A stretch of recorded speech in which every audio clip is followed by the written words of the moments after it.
Good day. In my last video, I said that it was highly likely that over the course of my current video, I would be reporting further developments from the battlefronts in Ukraine. And so it has turned out.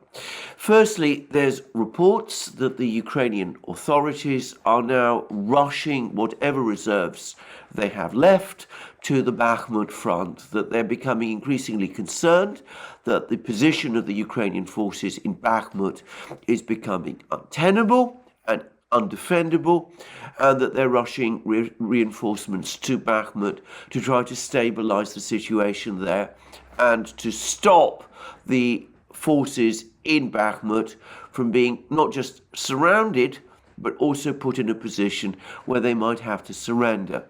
I've seen one report that says that up to 30,000 Ukrainian troops might be facing encirclement in what might be a cauldron, what might be called a cauldron, in other words, a situation of encirclement in Bakhmut city.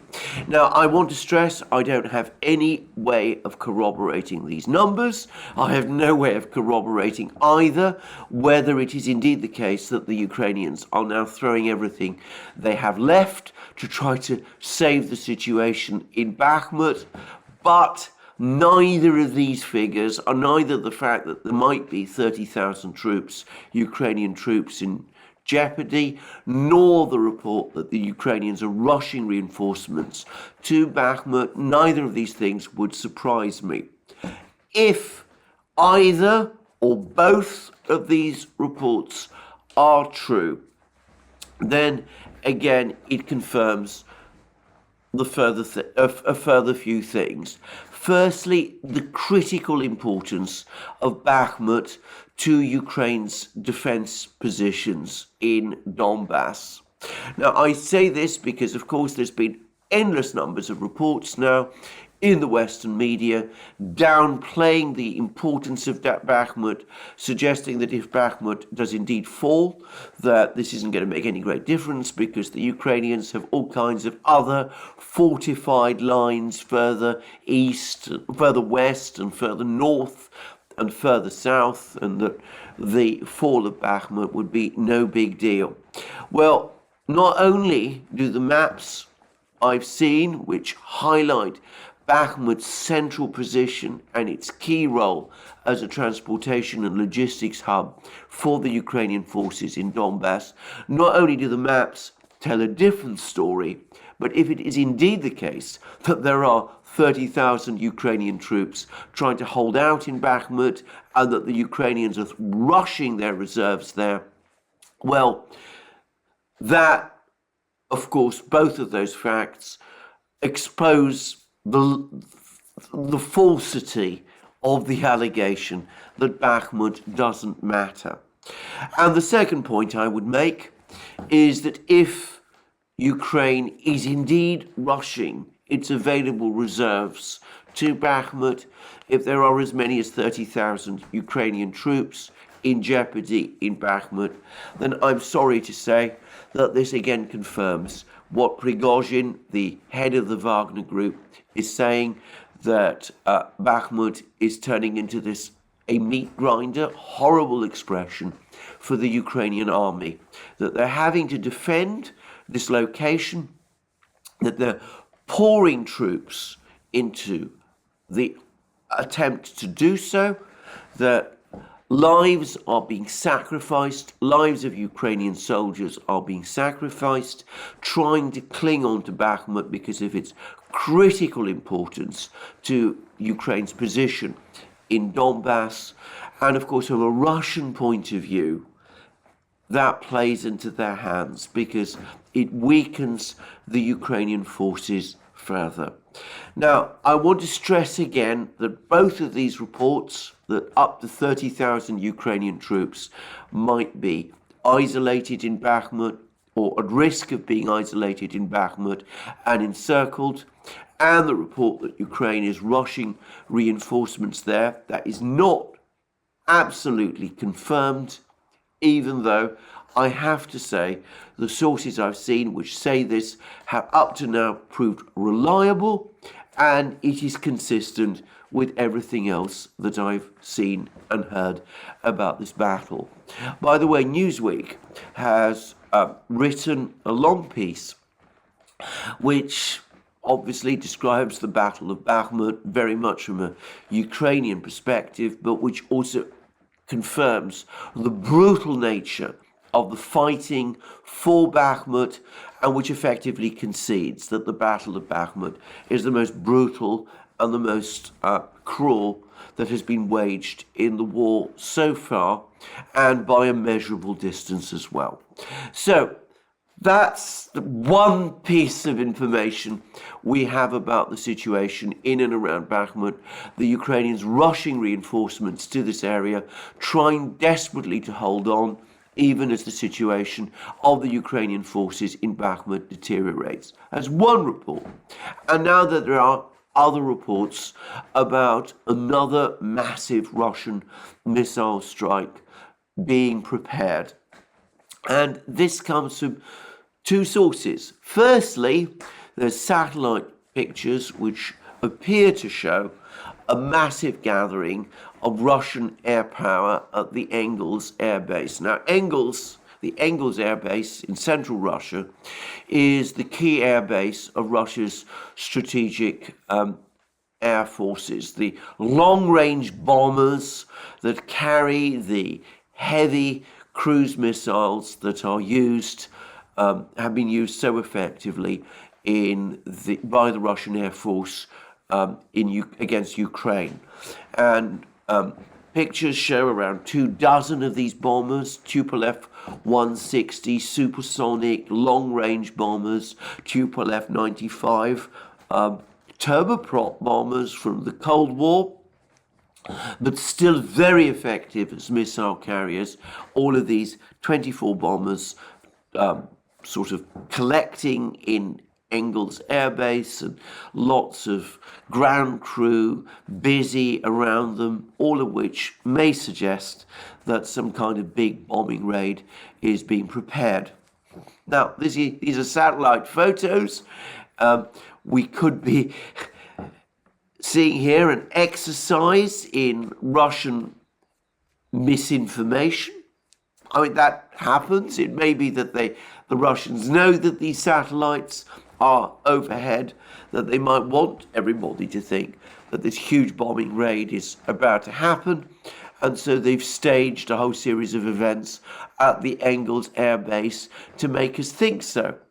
I would point out that there were expectations on the part of several people that there would be many people, including the Ukrainian authorities, that there would be heavy Russian bombing raids earlier this week, and those bombing raids up to now have not happened. So it could be that the Russians are just teasing, that they're playing a kind of game of cat and mouse with the Ukrainians, as they have always done, and that this isn't entirely to be taken seriously. I have to say, if it is a deception, it is a very elaborate one, and I do wonder what the point is, why the Russians would pretend that they're pretending to launch, that they're going to launch this huge bombing raid if they're not actually going to do so. I mean, there may be reasons. They might be wanting to see how the Ukrainians, rush their emergency services. They might want to see where the Ukrainians are concentrating their repair crews and things of that kind. It might be that kind of an operation. But it seems to me much more plausible that some big missile bombing raid is indeed on the way. But again, we will have to wait and see. So a lot going on that particular front. And a missile attack. And there's also been a number of rather disturbing reports trickling out of Ukraine about these missile attacks and about their overall effect. And one that I have seen suggests that even after all the repairs that have been done after the previous missile attacks, of course, the last one happened only a short time ago, about a week or so ago, but even after all these repairs, around 40% of the Ukrainian energy system remains severely degraded. And I've seen more reports that 2 more of these raids will cause catastrophic problems across the energy system, and that 4 more raids of the scale that we have seen might cause a final collapse of the energy system, in which case any attempt at a comprehensive and overall repair and a return of electricity system across the system might become impossible. Well, as to that, I am not so sure. I think that any system that has been the target of a missile strike, even a prolonged missile strike, probably can be repaired despite the difficulty of finding compatible components for what is a Soviet-built system, using different voltages and standards from Western systems, which would be trying to replace the damage in Ukraine. But having said that, I can imagine that there would be catastrophic problems after 4 strikes. Now, I'm going to add another piece of speculation of my own. It's been noticed by quite a lot of people by now that Geranium-2 drone attacks have not been in evidence for some weeks now.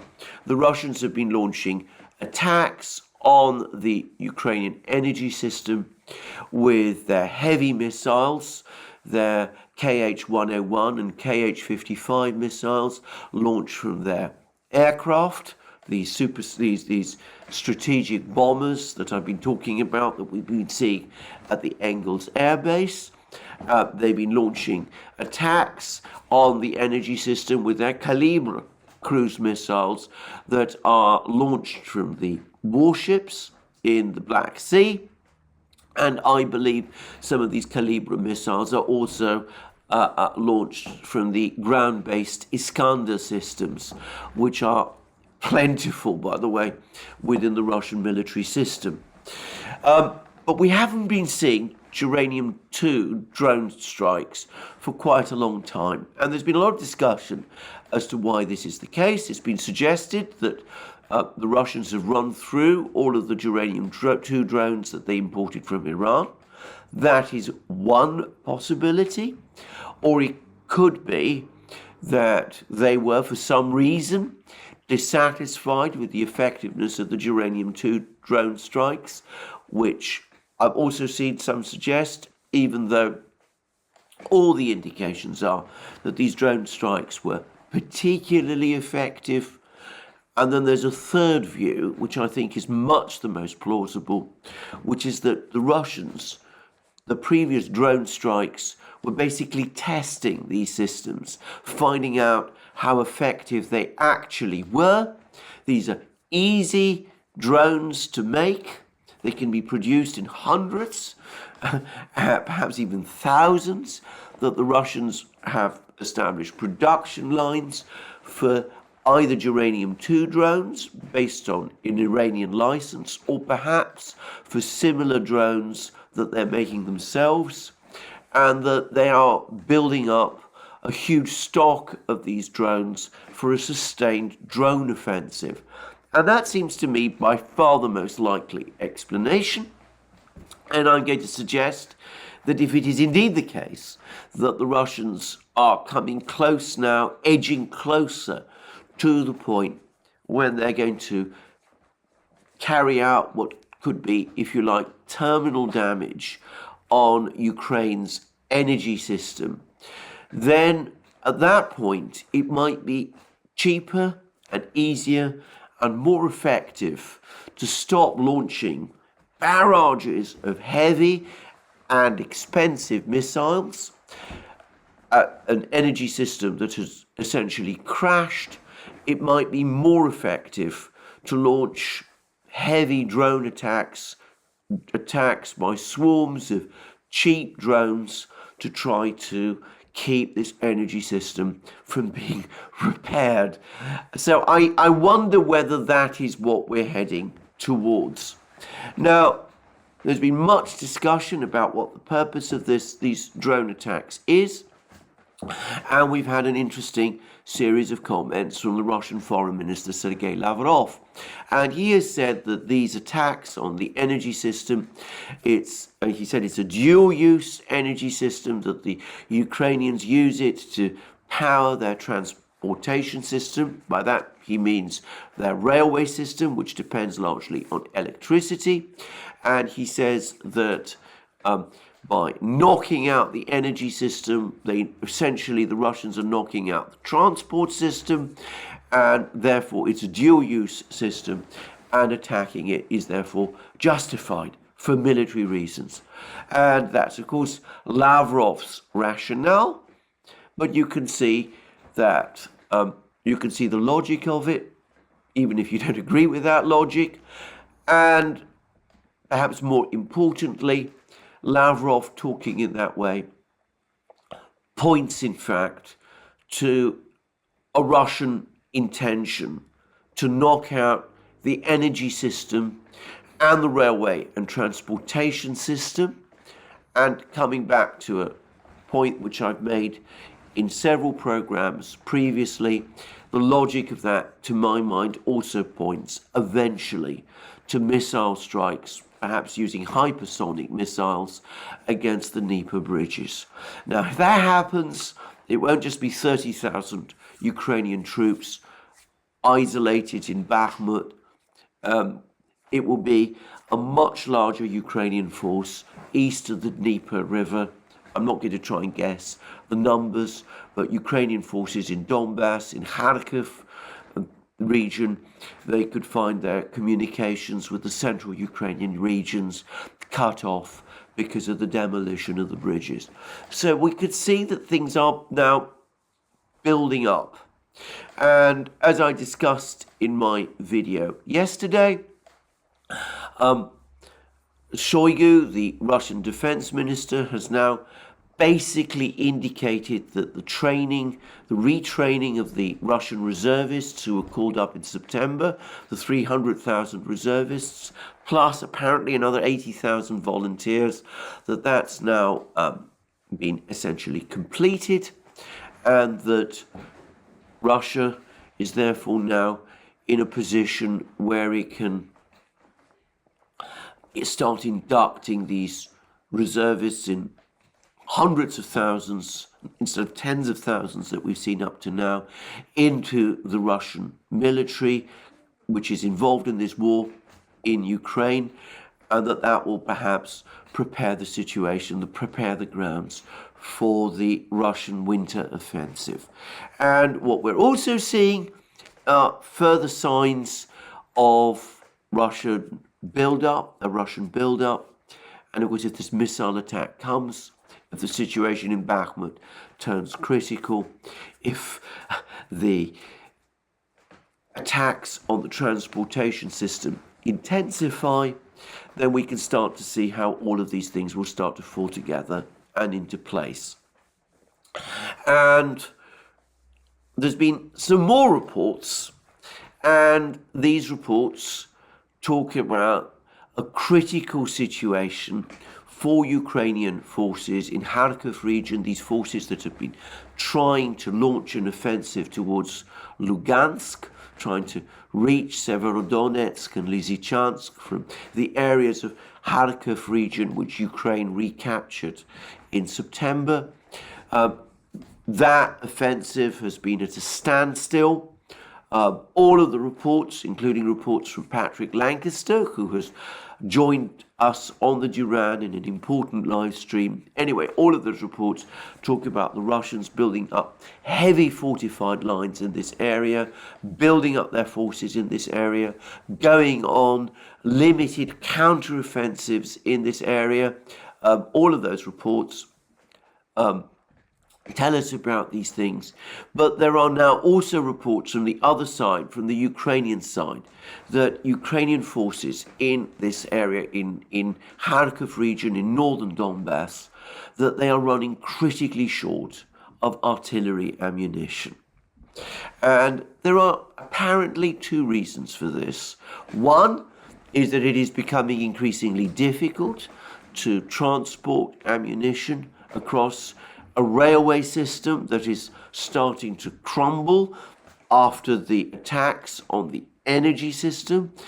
Transporting artillery rounds, artillery shells, is an enormously complex logistical operation. They're heavy, they're obviously needed to be transported in not just hundreds, but in thousands and tens of thousands. You need large train loads of these armored of these artillery shells to keep forces in the front lines supplied with them.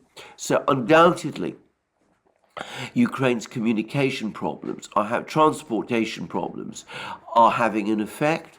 But always, of course, assuming that these reports that there is now a shell shortage on the part of Ukrainian forces on the front line are true, which I believe they are. Well, another reason is that countries, NATO countries, are starting to find it increasingly difficult to keep up with the supplies of artillery shells that Ukraine needs. And this, of course, coming back to what Brian Beletic has been talking about in the new Atlas, that seems to be consistent with that kind of information that we've been getting from him, that artillery, supplies of artillery shells are starting to run down. And in fact, there's been another report, yet another report today, that France has indicated, and it's the first major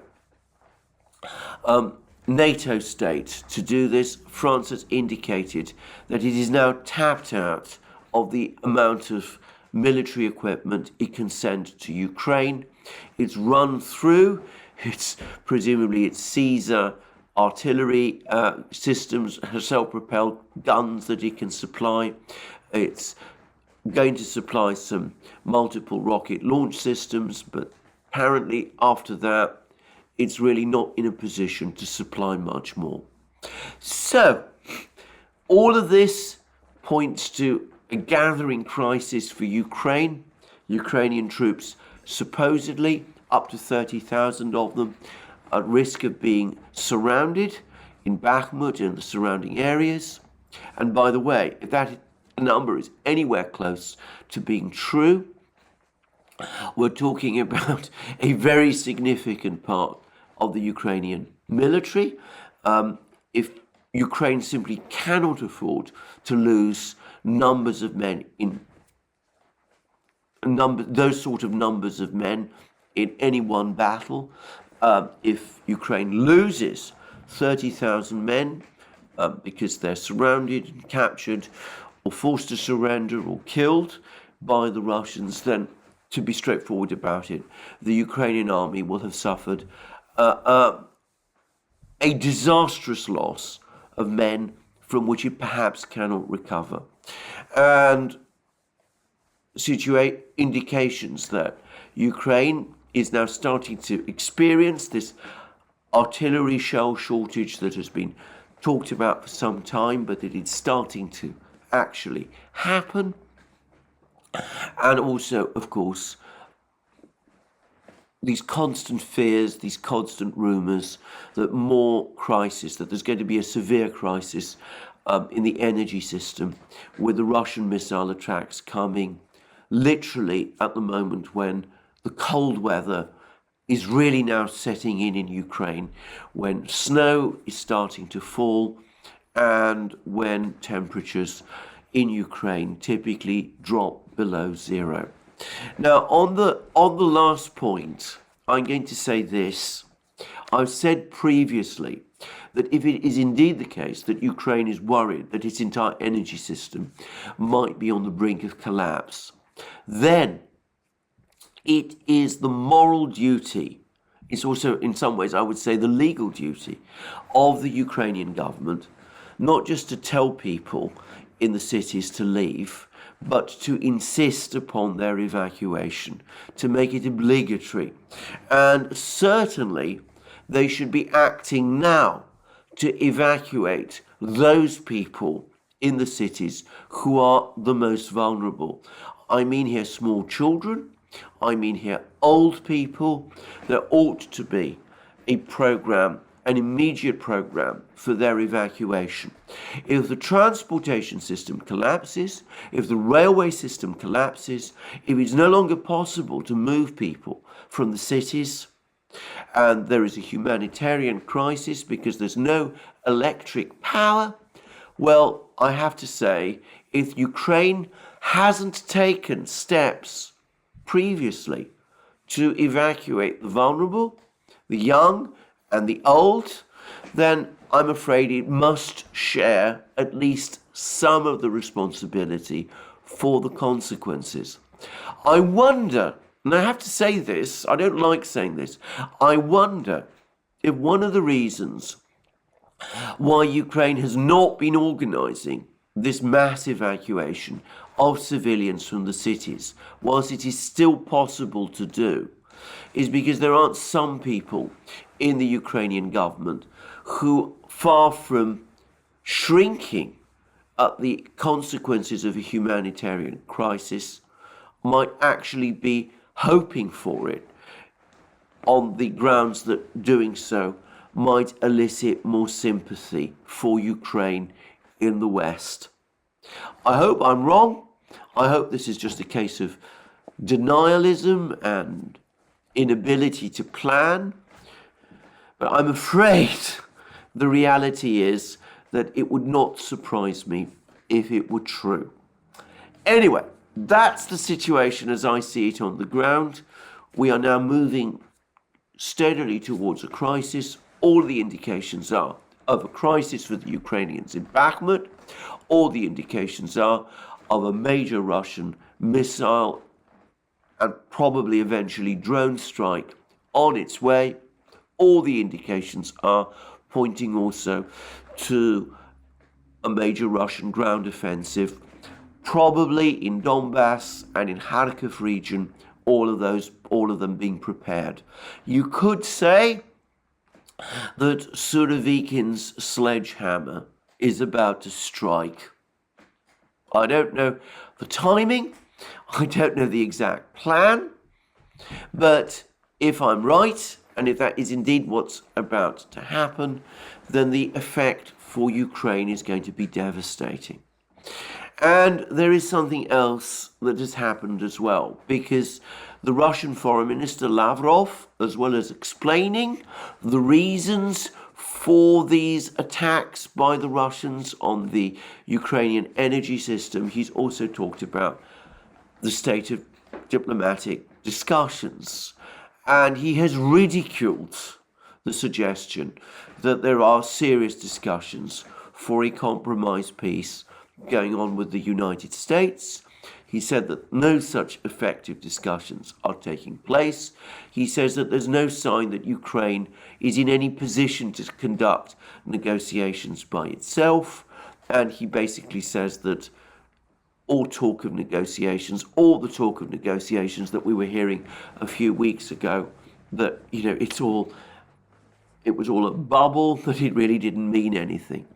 And all of that, I have to say, points increasingly to the Russians focusing on the military side of the war, discounting any idea for the moment that any kind of negotiations, any kind of diplomatic solution is coming.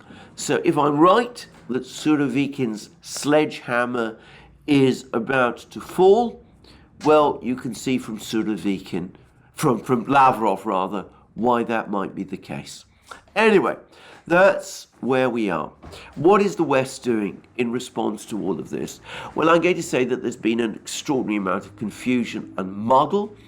The French, on the one hand, are saying that they've probably run out of weapons that they can send to Ukraine. Macron is trying to hold talks with Biden. He is apparently bitterly complaining that the United States is benefiting from the crisis, that it's selling the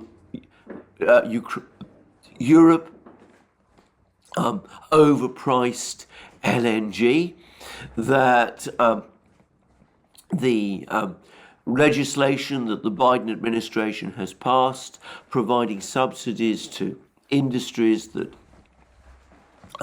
relocate to the United States and pursue green technologies there, well, that he's saying quite openly that this is a predatory piece of legislation. It's essentially cannibalizing or threatening to cannibalize Europe's industries, inducing them to relocate to the United States. We will see whether Macron, in all of the complaints he's trying to make to the Americans, whether he's going to get any kind of attentive ear from the Americans. To be frank, I see no sign of it. He'll probably hear some nice, soothing words, but I don't get the sense that the Americans are in any mood to change any of their policies at the present time. They simply expect the Europeans to continue doing what they have been doing, and I get the sense that that's what's going to continue. In the meantime, there's been lots of discussions about what to do to help Ukraine. The United States is talking about training 2,500 Ukrainian troops a month, which I have to say seems completely inadequate for Ukraine's needs.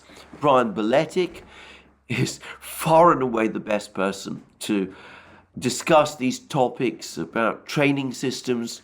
At the New Atlas, he talks about all of this with far more authority as somebody who served in the US military than I can do. But even to me, training 2,500 men a month, giving them just a month's training, well, that isn't going to remotely address Ukraine's problems. And there's been talk about supplying Ukraine with more weapon systems. There was a buzz of discussion about Ukraine being provided with Patriot surface-to-air missiles. I get the impression that the Pentagon is strongly opposed to this. I think for various reasons. They don't want to see their Patriot systems burnt up on the Ukrainian battlefield like so many of their other weapons systems have been. And I gather that the United States, the Pentagon, remains strongly opposed to plans to supply F-16 fighter jets to Ukraine. They also appear to think that such supplies of fighter jets will not change the battle situation. They will only be available, well, in months or years, and I don't think that they particularly want to see their F-16s being shot down by the extremely sophisticated Russian air defense system which operates in Ukraine. And I would add that the whole issue of Patriot missiles, deliveries of Patriot missiles, has now triggered a furious row between Germany and Poland. Germany offered to supply Patriot systems to Poland because of the threat from missiles falling on Poland. We had that embarrassing episode of the S-300, the Ukrainian S-300 missile system that fell on Poland, and the Germans have offered their Patriot systems to Poland to try to protect Poland. And the Poles, far from being grateful, have latched onto this as an excuse to engage in a further anti-German campaign, which must have upset the Germans to a remarkable degree, because the Poles say that they want to deliver these Patriot missiles to Ukraine, and the Germans are saying, no, that's not what we are supplying, what we are offering, why we're offering these Patriot systems. We're offering these Patriot systems because we want to defend Poland. These are NATO systems. They can't be sent beyond NATO territory without a full agreement of the entire NATO alliance. And that, of course, led to more accusations from prominent Polish politicians, members of the Polish government, that all of this simply proves that Germany is an unreliable ally. So we see how recriminations, how arguments, how quarrels are actually intensifying. And we also are seeing some really very strange claims and demands appearing in parts of the Western media as well. I read an article in The Guardian yesterday, which I'm not going to quote from it. I found it so borderline irrational, but it basically said that the United States should send 1,000 Abrams tanks to Ukraine, that these would be sufficient to achieve victory over the Russian army. 1,000 Abrams tanks out of the 3,000 Abrams tanks that the United States military has in its reserves. In other words, that the United States should send a third of its reserve of tanks to Ukraine to fight the Russians there. And the person who wrote this article apparently has no understanding at all of the enormous logistical challenges, the difficulty of maintaining Abrams tanks, which are notoriously logistic heavy, the difficulties of maintaining Abrams tanks in the field, of supplying them with the 120 millimeter ammunition, which is quite different from the tank ammunition that Ukraine has up to now. The difficulties of supplying that ammunition, the difficulty of supplying fuel for its complex and energy-heavy gas turbine engine. Well, of course, all of that is of no importance to this person. He thinks that it's become so important to help Ukraine win its war that the United States should give up a third of the tanks that it has in its reserves. And not just tanks, he talks about fighter jets, he talks about long-range missiles, he talks about every single type of system that the United States has in its possession. Apparently, vast proportions of these should be shipped over to Ukraine because that's the way to achieve victory. And one senses that when that doesn't happen, and when Ukraine goes crashing down to defeat, the writer of this article and others like him will say that this is because Ukraine wasn't supplied with all of these heavy weapons, that if it had been supplied with all of these heavy weapons in these kind of quantities, 1,000 Abrams tanks, perhaps similar numbers of Leopard 2 tanks, for all I know, Bradley fighting vehicles, F-16 fighter jets, Patriot surface-to-air missiles. Well, if it wasn't supplied with all of these things, that was why Ukraine lost, and it's the fault of the West, of the weak Western politicians for not supplying these systems. And if those systems had been supplied, Ukraine would have won. And whenever the next crisis comes, well, the lesson that should be learnt is that one should supply arms systems, weapon systems without limits.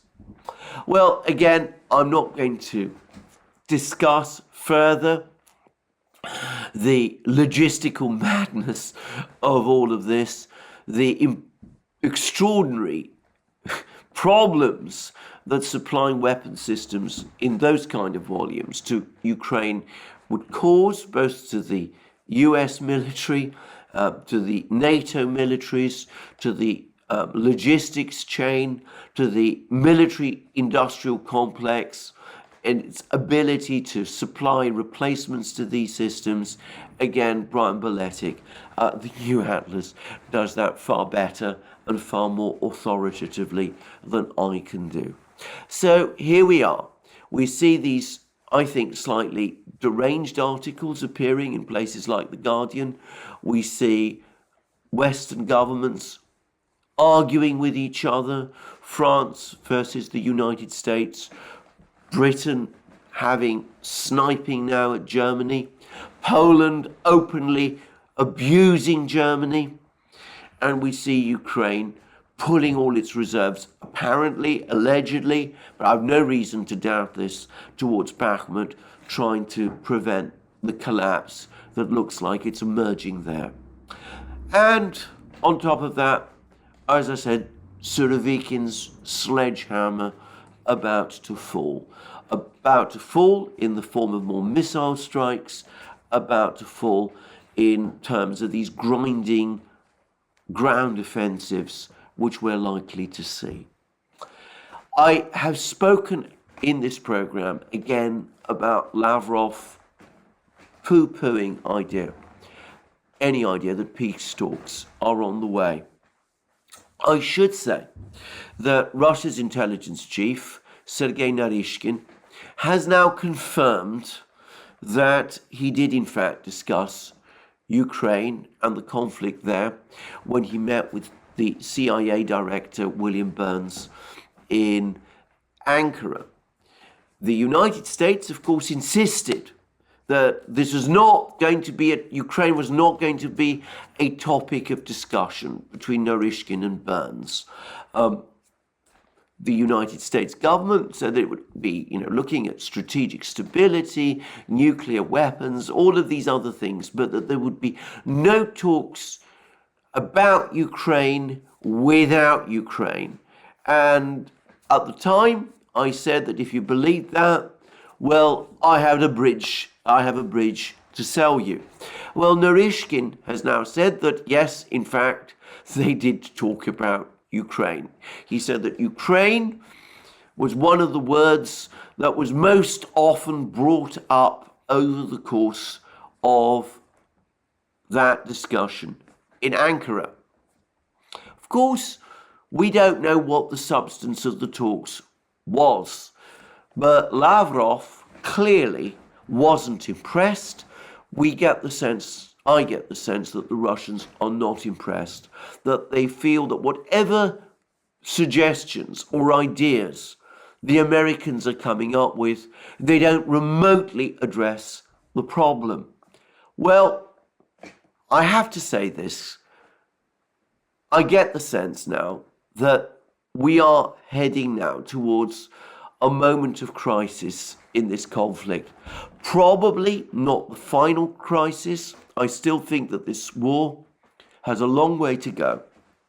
But we are going to see a shattering moment over the next couple of months.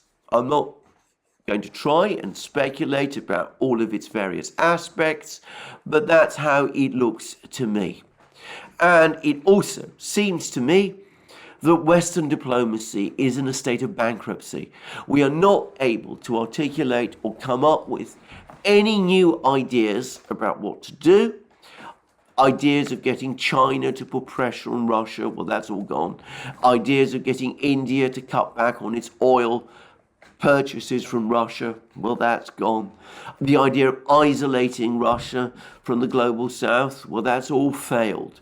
The idea of a sanctions war against Russia, forcing the Russians to come to terms, well, that's all failed too.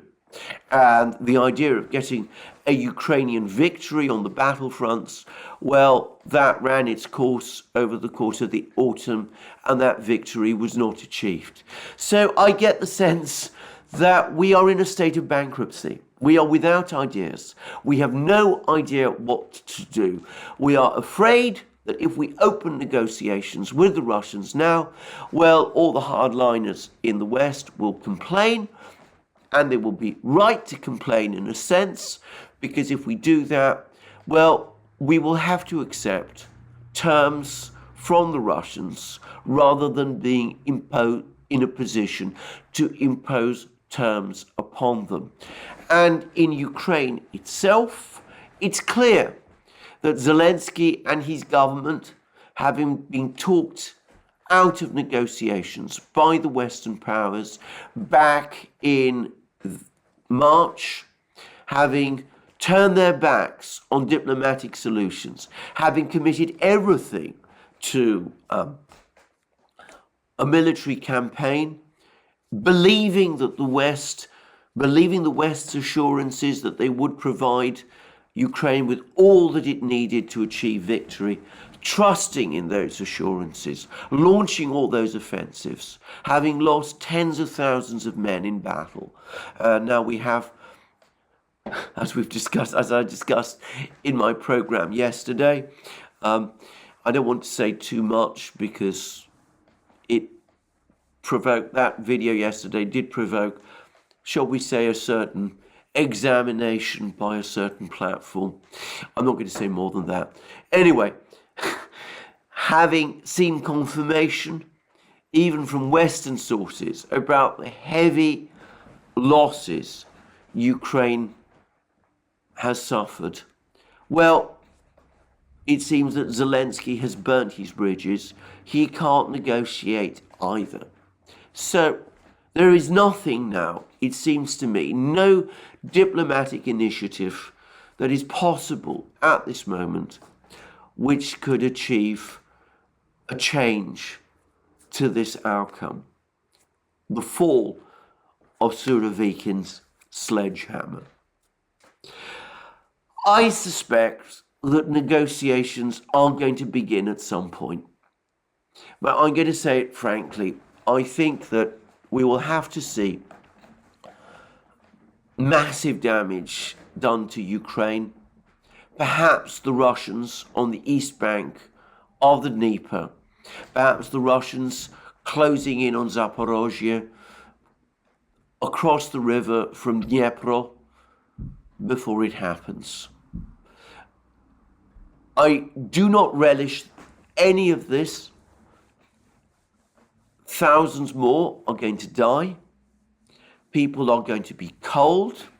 I did a live stream on his channel with Gonzalo Lira, and he told me about the hardship, the unsustainability of surviving in sub-zero temperatures without heating.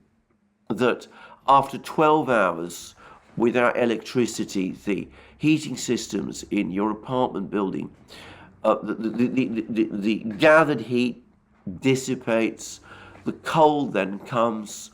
However much clothing you put on, it becomes, after a certain point, essentially unendurable.